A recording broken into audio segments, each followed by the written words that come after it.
பாருங்கள், அங்கே வந்து பார்லிமெண்ட் பில்டிங் இருக்குது ஆப்போசிட்டில். எப்படியும் பல நூறு ஆண்டுகளுக்கு முன்னாடி கட்டியிருப்பாங்கன்னு நினைக்கிறேன். அப்படி சரக்கு அடிச்சிட்டு வண்டியில் சுற்றி வராங்க பாருங்க. நிறைய பேருக்கு இந்த ஆஸ்திரியா ஊரை பற்றி தெரியாது.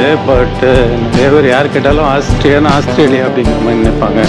நேரில் பார்க்க ரொம்ப பிரம்மாண்டமாக இருக்குன்னு வச்சுக்கிங்களேன்.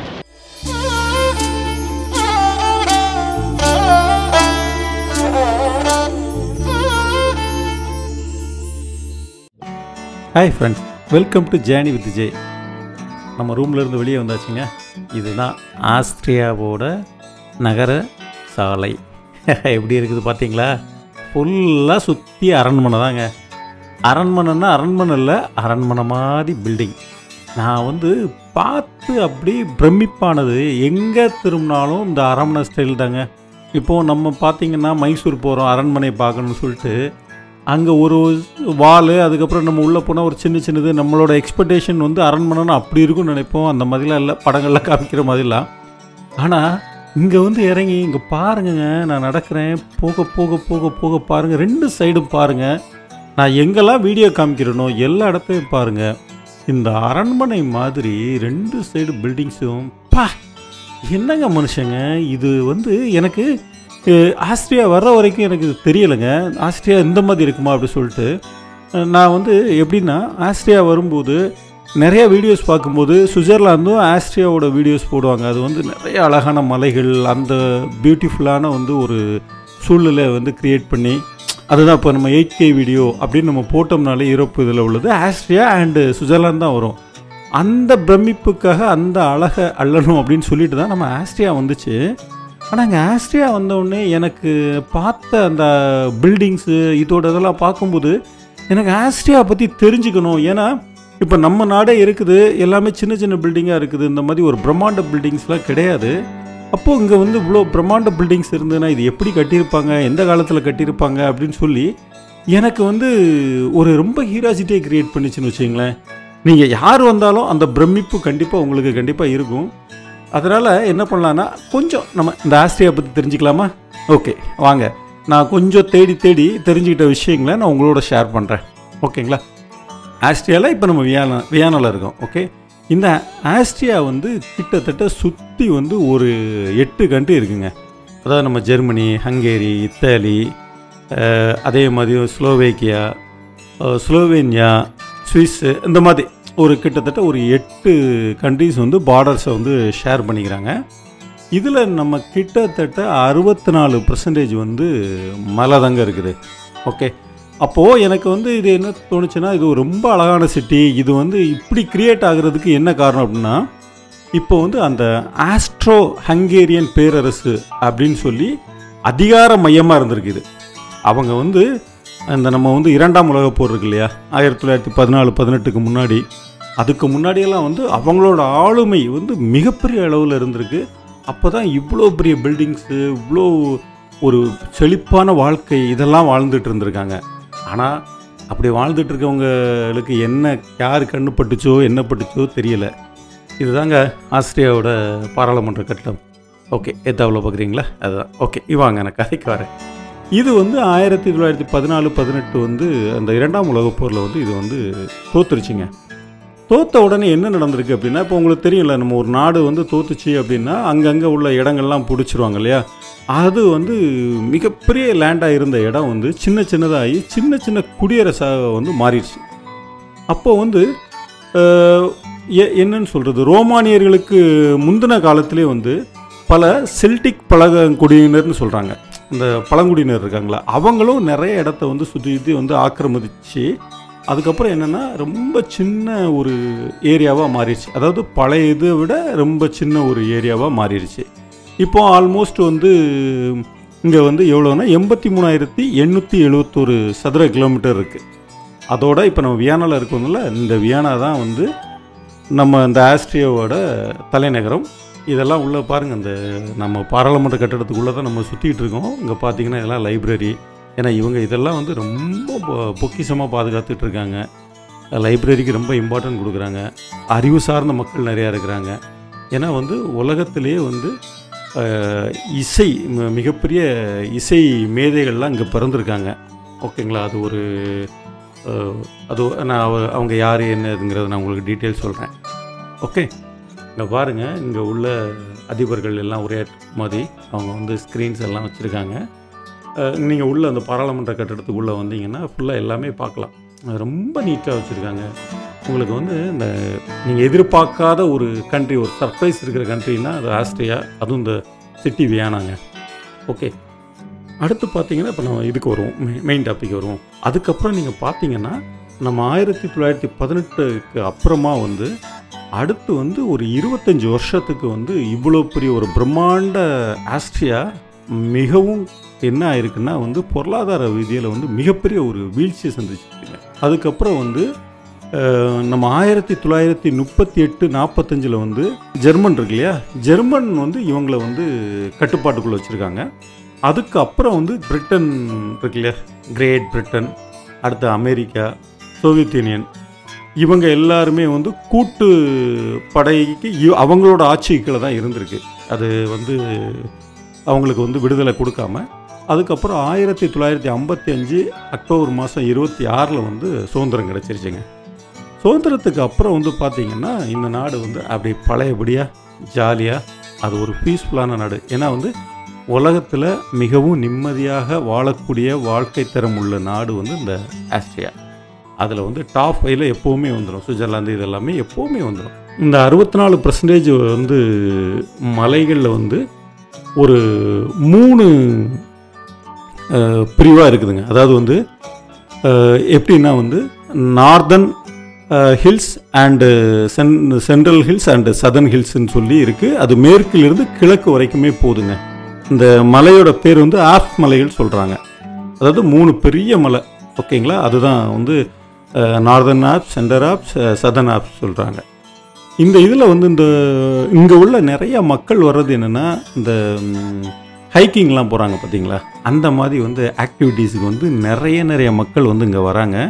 கிட்டத்தட்ட அந்த மாதிரி ஹைக்கிங் உள்ளது, அந்த லாங்காக அந்த பனிமலையில் நடந்து போகிறது, இந்த மாதிரிலாம் வந்து ஒரு 2000 இடம் இருக்காங்க. கிட்டத்தட்ட ஆஸ்திரேலியாவில் மட்டும் ஒரு 2000 ஏரியாஸில் அந்த மாதிரி வச்சுருக்காங்க. அதோட லென்த்து மட்டுமே ஏறத்தாழ ஒரு 50,000 கிலோமீட்டர் சொல்கிறாங்க. யோசிச்சு பாருங்கள். அப்போ இங்கே வந்து அவ்வளோ ஆக்டிவிட்டீஸுக்கு எவ்வளோ இம்பார்ட்டன்ட் கொடுக்குறாங்க, இந்த நாட்டில் உள்ள மக்கள் எப்படி வாழ்க்கை தரம் இருக்கும் அப்படின்னு சொல்லி நீங்களே பாருங்கள். அதே மாதிரி கிட்டத்தட்ட வந்து ஒரு 8 மாநிலத்தை உள்ளடக்கிய கூட்டாட்சி குடியரசாகும். இது வந்து என்னென்னா வந்து ஒரு நம்ம நாடு மாதிரி தான், நம்ம தமிழ்நாடு, கேரளா, ஆந்திரா இருக்குல்ல, அதை மாதிரி அங்கே வந்து ஒரு 8 மாநிலத்தை ஒன்றா அடக்கி அங்கே எலெக்ஷன் வச்சு அதோட ஒட்டு மொத்தமாக அந்த கூட்டாட்சியில் தான் வந்து ஆட்சி அமைச்சிட்ருக்காங்க. இப்போ பாருங்கள், அங்கே வந்து பார்லிமெண்ட் பில்டிங் இருக்குது, ஆப்போசிட்டில் இதெல்லாம் வச்சுருக்காங்க. அப்படியே இந்த ஏரியா பார்த்திங்கன்னா அவ்வளோ பெரிய ஒரு பில்டிங்ஸு, அது ஃப்ரண்டில் பார்த்திங்கன்னா அவ்வளோ இடம் இருக்குது. ரொம்ப சூப்பராக இருக்குது, நல்ல பெரிய பில்டிங். அந்த காலத்தில் எப்படி பல நூறு ஆண்டுகளுக்கு முன்னாடி கட்டியிருப்பாங்கன்னு நினைக்கிறேன். ரொம்ப நல்லாயிருக்கு பார்க்குறதுக்கு. பெரிய இடம் ஃப்ரண்டில் விட்டுருக்காங்க. கிரவுண்டு அவ்வளோ பெரிய கிரவுண்டு ஃப்ரீயாக இருக்குது.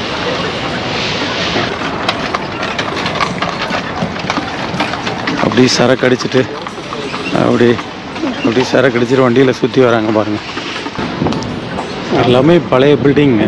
அதை அப்படியே வந்து எடுத்துகிட்டு காங்கிரீட் போட்டு அப்படியே வந்து பெயிண்ட் எல்லாம் பண்ணியிருக்காங்க. நிறைய பேருக்கு இந்த ஆஸ்திரியா ஊரை பற்றி தெரியாது. பட் நிறைய பேர் யார் கேட்டாலும் ஆஸ்திரியானா ஆஸ்திரேலியா அப்படிங்கிற மாதிரி நினைப்பாங்க. அப்படி இல்லைங்க, இது ஒரு பிரம்மாண்ட ஊராக இருக்குது. இதெல்லாம் அந்த பிரம்மாண்டத்தெல்லாம் நேரில் தாங்க பார்க்கணும். கிட்டத்தட்ட நானே உங்களுக்கு அந்த ஓரளவுக்கு நல்லா கவர் பண்ணி காமிக்கிறேன். இருந்தாலும் நேரில் பார்க்க ரொம்ப பிரம்மாண்டமாக இருக்குதுன்னு வச்சுக்கிங்களேன். என்னங்க, ஏதோ இந்த அள்ள அச்சய பாத்திரத்தில் குறையாது சொல்லுவாங்கள்ல, அமுத சுரபி, அந்த மாதிரி வந்துகிட்டே இருக்குது. எங்கே போனாலும் பெரிய பெரிய பில்டிங்காக இருக்குது. எல்லாம் நம்ம மைசூரில் ஒரு அரண்மனையை வச்சுட்டு அதுவே சுற்றி வந்தோம். அதெல்லாம் வந்து இந்த பில்டிங்க்கு பக்கத்தில் ஒரு 20% தான் இருக்குதுன்னு வச்சுக்கோங்க. பட்டு இங்கே பார்த்திங்கன்னா எங்கே பார்த்தாலும் இப்படி பில்டிங்காக வச்சுருக்கானுங்க. இதுக்காக நம்ம ஊரை குறை சொல்லலை. பட்டு என்னன்னு சொல்கிறது, இது வந்து எஸ்ஐஎஸ் மியூசியம், சிசி மியூசியம் போட்டிருக்காங்க. இந்த ஊரில் வந்து பார்த்திங்கன்னா ஒரு 64% வந்து கிறிஸ்டின் தாங்க இருக்கிறாங்க.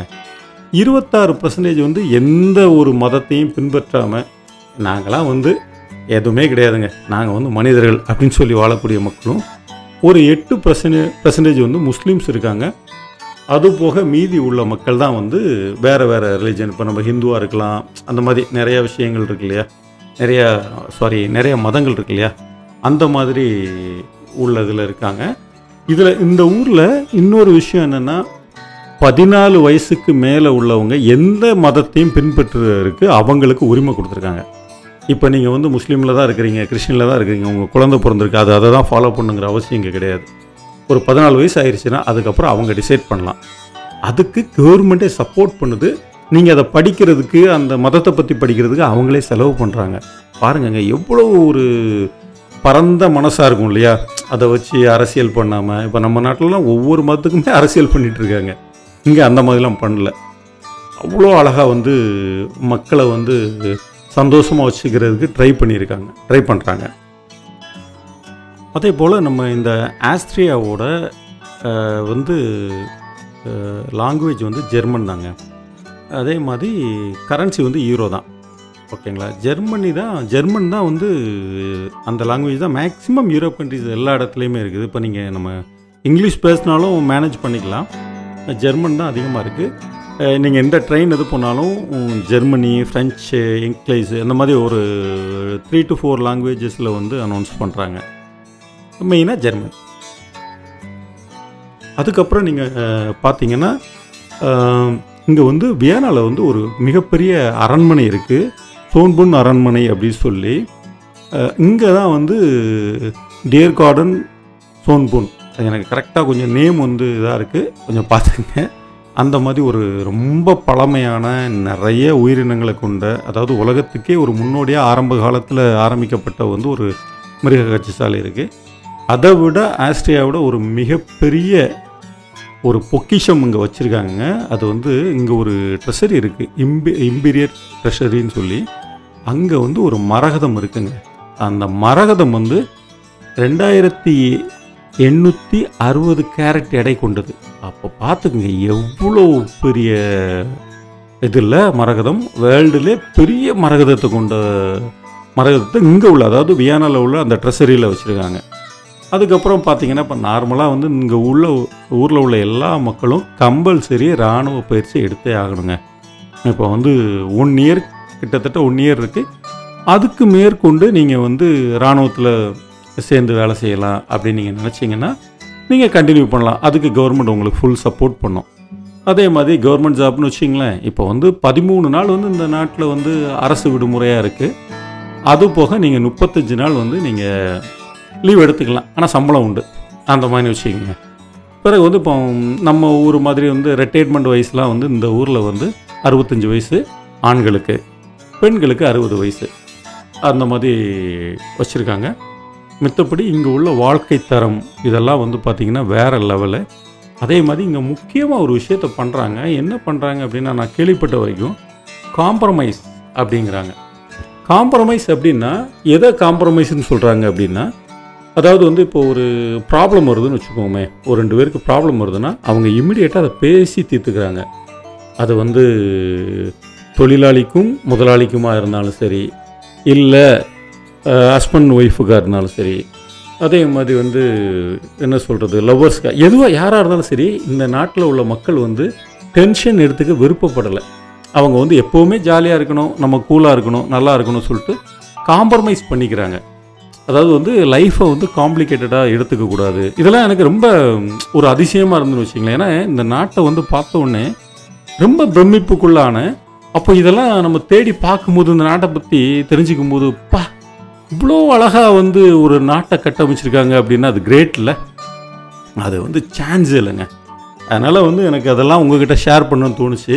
அதான் இப்போ வந்து நம்ம இந்த ஃபுல்லாக வியனா அப்படி நம்ம சுற்றி வரோம், தெருக்கள்லாம் சுற்றி வரோம், இதெல்லாம் பார்க்கு அப்படி சுற்றி வரும்போது, சரி உங்களுக்கும் நம்ம இந்த வியனாவை பற்றி நம்ம சொல்லிடுவோம் அப்படின்னு நான் இப்போ சொல்லிகிட்ருக்கேன். அதுக்கடுத்து பார்த்திங்கன்னா, வியனாவில் வந்து இங்கே உள்ள மக்கள்கிட்ட கேட்டோன்னு வச்சிங்களேன், என்ன சொல்லுவாங்கன்னா, ஐயோ எங்கள் ஊரில் கடற்கரையே இல்லைங்க அப்படின்னு சொல்லுவாங்க. விளையாட முடியும். இப்போ நம்மலாம் வந்து பார்த்திங்கன்னா 3 பக்கமும் கடல், ஜாலியாக விளையாடிட்டு இருப்போம்ல. இங்கே உள்ள மக்களுக்கு அது இல்லை, எல்லாமே நிலப்பரப்பு தான். அதனால் அவங்க வந்து அதில் கொஞ்சம் வருத்தமாக இருக்காங்க. ஆனால் இங்கே வந்து ஒரு மிகப்பெரிய ஏரி ஒன்று இருக்குங்க. அந்த நம்ம இங்கே அதாவது வியானாலே வந்து அந்த ஏரி வந்து ஈரோப் கண்டத்தோட ஒரு மிகப்பெரிய ஏரி, துலிப் ஏரின்னு சொல்கிறாங்க. அந்த ஏரி கிட்டத்தட்ட அதில் ஒரு மிகப்பெரிய துறைமுகம் இருக்குது வியானாவில். அந்த துறைமுகத்தில் கிட்டத்தட்ட 11 மில்லியன் டன் வந்து என்ன அதாவது வந்து ஹுட்ஸு இந்த மாதிரி உள்ளதை வந்து ஒரு வருஷத்துக்கு வந்து ஏற்றுமதி இந்த மாதிரி இறக்குமதிலாம் பண்ணுறாங்களாம். அதை வந்து கிட்டத்தட்ட கடல் மாதிரி தான் வச்சுக்கோங்க. அந்த மாதிரி ஒரு மிகப்பெரிய ஏரி இருக்குது. அதை தான் இவங்க பார்த்துக்கிட்டு கடல் இல்லை இல்லையா, அது என்ன பண்ணுறது, அதை வச்சு தான் அவங்க காம்ப்ரமைஸ் ஆகிக்கிறாங்க. ஓகே, ஏற்கனவே இந்த ஊர் காம்ப்ரமைஸுக்கும் அவங்களுக்கும் ரொம்ப ஒற்றுமை உண்டு, அது நிறைய பேர் பண்ணிக்கிறாங்கல்ல. அதனால் வேறு வழி இல்லை, அவங்க காம்ப்ரமைஸ் தான் ஆகணும். அப்படி இல்லைன்னா நம்ம இந்தியாவுக்கு வந்துட வேண்டியதான். இந்தியாவுக்கு வந்து அவங்க கடலில் புகுந்து விளையாடலாம் இல்லையா. ஓகேங்க, இந்த மாதிரி நிறைய சிறப்பு இருக்குது. ஒரே வீடியோவில் ஃபுல்லாக நான் வந்து இந்த ஊரை பற்றியே சொல்லிகிட்டு இருந்தேன்னு வச்சுங்க, உங்களுக்கு போர் அடிச்சிடும். அதனால் இன்னும் நிறையா விஷயங்கள் இருக்குது இந்த நாட்டோட மியூசிக்கை பற்றி. அதே மாதிரி நிறையா அந்த என்ன சொல்கிறது, நதிக்கரைகளை பற்றி, ஹில்ஸை பற்றி நிறைய எக்கச்சக்கம் இருக்குது. அப்படியே ஒவ்வொரு வீடியோலையும் கொஞ்சம் கொஞ்சமாக சொல்லிட்டு வரேன். நீங்கள் ஃபுல்லாக வீடியோ பாருங்கள். Journey with J. நான் உங்கள் ஜெகன். அடுத்த வீடியோவில் சந்திக்கிறேன்.